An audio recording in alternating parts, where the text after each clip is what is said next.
আসসালামু আলাইকুম সুপ্রিয় ভাই বোনেরা, এই মুহূর্তে আমি মিনার্ভা হসপিটাল লিমিটেডের আমার চেম্বার থেকে আপনাদের সামনে উপস্থিত হয়েছি আমার এক সম্মানিত রোগীকে সামনে নিয়ে। তিনি ৩৫ বছর বয়সী ভদ্র মহিলা, বরিশাল আগুইলঝাড়া থেকে এসেছিলেন। আমার কাছে প্রথম এসেছিলেন তিনি ৪ এপ্রিল প্রচন্ড জন্ডিস নিয়ে, এবং জন্ডিসের মাত্রা ছিল তখন অনেক বেশি, প্রায় ২০-এর উপরে সিরাম বিলিরুবিন নিয়ে, এবং সারা শরীরে প্রচন্ড চুলকানি ছিল এবং হাত পা চুলকাতে চুলকাতে তিনি জায়গায় ঘা হয়ে গিয়েছিল, এবং এই অবস্থায় খেতে পারতেন না, তিনি ঘুমাতে পারতেন না, তার স্বাস্থ্যহানি ঘটেছে, ওজন কমে গিয়েছে অনেক। তো আমরা সেই রোগী আমাদের সামনে আছেন, ওনার কাছ থেকে একটু জানবো। আপা, আপনি কোন পরিপ্রেক্ষিতে আমার কাছে এসেছিলেন ৪ এপ্রিল ২০২৬ তারিখে? তখন আপনি কি কি সমস্যা ছিল একটু বলেন দেখি। আমার চোখের হলুদ বাইরে গেছিল, প্রসাব হলুদ বাইরে গেছিল, তারপরে সারা শরীর একেবারে চুলকাইতে অবস্থা বেকাল। তারপরে বিভিন্ন জায়গায় দেখাইছি, তারপরে কোনো জায়গায় ভালো হয়েছে আনতেছে না। তারপরে তো আপনার কাছে আসলাম, আপনি দেখলেন, খুব ভালোভাবে যত্ন করে দেখেছেন। এখন আমি আল্লাহ বাঁচাইলে অনেকটা সুস্থ হয়েছি। সুস্থ হয়েছেন আপনি? এর মাঝে যে অনেক কিছু হলো আপনি তো কিছুই বললেন না, তাই না? আপনার পায়ের অবস্থাটি ছিল এরকম, মানে এত চুলকানি ছিল, মানে পুরো পায়ে গোটা গোটা হয়ে গিয়েছিল, সেখানে এই ধরনের অবস্থা ছিল, এবং চামড়া প্রায় ছিলে উঠে আসছিল, এই ধরনের একটি অবস্থা ছিল, এবং হাতেও একই অবস্থা ছিল। বর্তমানে আমরা আপার হাতগুলি একটু দেখবো। আপা একটু হাতগুলি সামনে প্রসারিত করেন।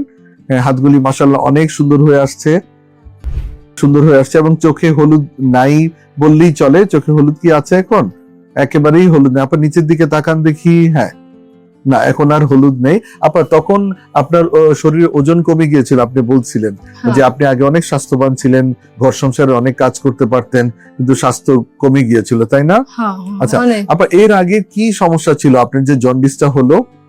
আমার প্রথমে আমি মানে হঠাৎ আমার পেটে ব্যথা উঠছে, পর আমি তাড়াতাড়ি আমার চিকিৎসা আমার হাজবেন্ড নিয়ে গেছে গৌরনদী হসপিটালে, নিয়ে তারপর অপারেশন করাইছে। পর আমার কি কারণে অপারেশন করলো? পিত্তে পাথর দেখাইছি অনেক জায়গায়, ডাক্তার বলছে আমরা কিছু বলতে পারবো না, আপনি ঢাকা যান। তারপর ঢাকা আসলে তারপর আপনার দেখাইলাম, এখন তো আমি আল্লাহ বাঁচাইলে সুস্থ। মানে অনেক ঝামেলা গেছে আমার আর কি, অনেক ঝামেলা গেছে। আমিও তো আপনার অপারেশন করেছি। হ্যাঁ, তারপরে আপনার কাছে আসলাম, আপনি তারপরে আমাকে সাহস দিলেন, তারপর বললেন যে আমি এটা পারবো। আমি তো ধরেন মারাই গেছিলাম, সবাই তো বলছে আমার ইন্ডিয়া নিয়ে যাবে, এভাবে আমার কথাবার্তা চলতেছিল। তারপর হঠাৎ মানে ইন্ডিয়া, ভারতে যাওয়ার জন্য আপনারা প্রস্তুতি নিয়েছিলেন? হ্যাঁ, নিয়েছিলাম।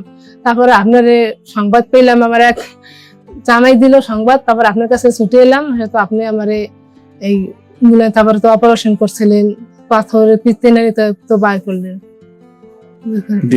তো এখানে যেটি হলো, ওনার তখনকার চেহারা এরকম ছিল, তিনি খুব জীর্ণ শীর্ণ ছিলেন এবং খুব নাজুক অবস্থায় তিনি ছিলেন। তো এই অবস্থায় তিনি দীর্ঘদিন তার সমস্যাগুলো আরো দিন দিন ছিল, তার শরীরে চুলকানি হচ্ছিল এবং তার স্বাস্থ্যহানি ঘটছিল, তার ওজন কমে যাচ্ছিল। এই অবস্থায় তিনি বিভিন্ন জায়গায় চিকিৎসা করে ৪ এপ্রিল, অর্থাৎ সেপ্টেম্বর, অক্টোবর, নভেম্বর, ডিসেম্বর, জানুয়ারি, ফেব্রুয়ারি, মার্চ, এপ্রিল, ৮ মাস পরে তিনি অনেক ভোগান্তির পরে তিনি আমার কাছে আসেন। আসার পরে আমি যেটি করলাম, তার রোগ ইতিহাস নিলাম, নিয়ে তার নতুন করে আবারও এমআরসিপি পরীক্ষাটি করলাম। এমআরসিপি পরীক্ষা করে আসলে বোঝা যায় পিত্ত নালীর কোন জায়গায় কোন ধরনের সমস্যা আছে। তারপরে যেটি হলো, তার রোগ নির্ণয় হলো পোস্ট সার্জিক্যাল অবস্ট্রাকটিভ জন্ডিস, অর্থাৎ সার্জারির পরে যে অবস্ট্রাকশন হয়ে যে জন্ডিস হয়, সেই জন্ডিসের জন্য তার ধীরে ধীরে জন্ডিস বাড়ছিল, তার চুলকানি হচ্ছিল, তার পায়খানা সাদাটে বর্ণ ধারণ করছিল, এবং এই অবস্থায় তিনি খুব খারাপ পর্যায়ে গিয়েছিলেন। আপনি শুনতে পাচ্ছেন, তিনি যথার্থই বলেছেন যে তারা হতাশাগ্রস্ত হয়ে গিয়েছিলেন এবং এক সময় তারা মৃত্যুর আশঙ্কা করছিলেন এবং ভারত যাওয়ার জন্য তারা উদ্যোগী হয়েছিলেন। এমন অবস্থায় তারা জানতে পারেন আমার কাছে আমার কথা, এবং আমার কাছে এলে পরে আমি আবারও তার রোগ ইতিহাস নিয়ে তাকে আমি বুঝতে চেষ্টা করি আসলে কি হয়েছে, কোথায় সমস্যা।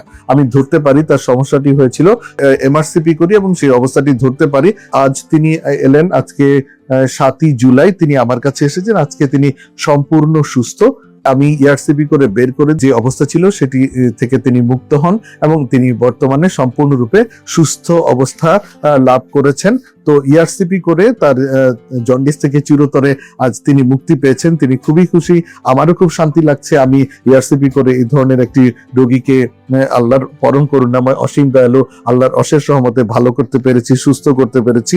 এটি আমার জীবনের জন্য একটি পরম পাওয়া এবং আমার জীবনের চলার পথে একটি অন্যতম সাফল্য গাথা। তো আজকে রোগী আমার সামনে উপস্থিত আছেন, আপনাকে আমি একটু দেখাও। অনেক অনেক খুশি যে আমার মৃত্যু হাত থেকে আমার আজকে সাইদুল হক ডাক্তার আমাকে খুব ভালো চিকিৎসা মতে সুস্থ করেছে। আপনার আল্লাহ হাজবেন্ড কি আসছেন? না, আজকে আসেনি। হ্যাঁ, ওনার হাজবেন্ড অত্যন্ত ভালো মানুষ। উনি আমাকে বলেছিলেন যে আমার স্ত্রীর জন্য যা যা করার লাগে আমি সবই করবো। উনি অত্যন্ত ভালো মানুষ এবং তার স্ত্রীকে ভালোবাসেন এবং আমাকে উনি অনেক দোয়া দিয়েছেন। আজকে উনি আসেননি, থাকলে হয়তো উনি আরো অনেক কমপ্লিমেন্টস আমাকে দিতেন। খুব ভালো মানুষ, আমি তাদের জন্য দোয়া করি, তারা ভালো থাকবেন, সুস্থ থাকবেন। ফেসবুকের মাধ্যমে যেটি হচ্ছে, মানুষ জানতে পারছে, আমি যে কাজগুলি জানি সেগুলো মানুষকে আমি বলতে পারি, মানুষ জানতে পারে এবং এই সাফল্য গাথাগুলো মানুষ জানতে পারে। এবং এই ধরনের জটিল রোগীরা যখন হতাশাগ্রস্ত হয়ে যায়, যখন স্বাস্থ্য হানি ঘটে, যখন ভেঙে পড়ে, যখন মৃত্যুর আশঙ্কা করে, তারা অন্য দেশে যে চিকিৎসা নিতে চায়, তখন তাদেরকে এই যে সাহস দিয়ে তাদেরকে পথ দেখিয়ে আশ্বস্ত করে তাদেরকে যে চিকিৎসাটা আমি দেই এবং সেই চিকিৎসা পেয়ে তারা যে অন্তরে শান্তি পান এবং পরম করুণাময় অসীম দয়ালু আল্লাহর নিকট তাদের অন্তর থেকে দোয়া করেন। আমরা চিকিৎসকরা সেই ধরনের কাজই আমরা করি, মানবতার কাজ, মানবিকতার কাজ, মানুষের কষ্ট লাঘবের কাজ, আমাদের পুঁজি, আমাদের ভালো লাগা, ভালোবাসা, আমাদের বেঁচে থাকার অবলম্বন। তো আমি সেই বিশ্বাস করি। আমি আমার বিশ্বাস, ডাক্তার চিকিৎসা করেন, আল্লাহ সারিয়ে তোলেন, সবকিছুর আলোকে তাকে আমি একটি সঠিক দিক নির্দেশনা দিয়েছি, সঠিক পথ দেখিয়েছি, তাতে পরম করুণাময় আল্লাহ তাকে ভালো করে দিয়েছেন। তো আমি আল্লাহর নিকট শুকরিয়া জ্ঞাপন করি যে এই ধরনের একটি জটিল রোগী আমার হাতে ভালো হয়েছেন। আপনারা তার কমপ্লিমেন্ট শুনলেন, তিনি বললেন যে আমার জন্য দোয়া করেন, আমাকে শ্রদ্ধা করেন। এই শ্রদ্ধা, ভালোবাসা, দোয়া, এই অনুপ্রেরণায় আমার চলার পথে পাথেয় হয়ে থাকবে। তো সুপ্রিয় ভাই বোনেরা, আজ আমরা জানলাম ইয়ারসিপি করে জন্ডিস থেকে চিরমুক্তি লাভ করা যায়। কিছু অবস্ট্রাকটিভ জন্ডিস রয়েছে, সেগুলো থেকে চিকিৎসা করলে পরে রোগীরা ভালো থাকতে পারেন। সবার দোয়া চেয়ে বিদায় নিচ্ছি। আল্লাহ হাফেজ।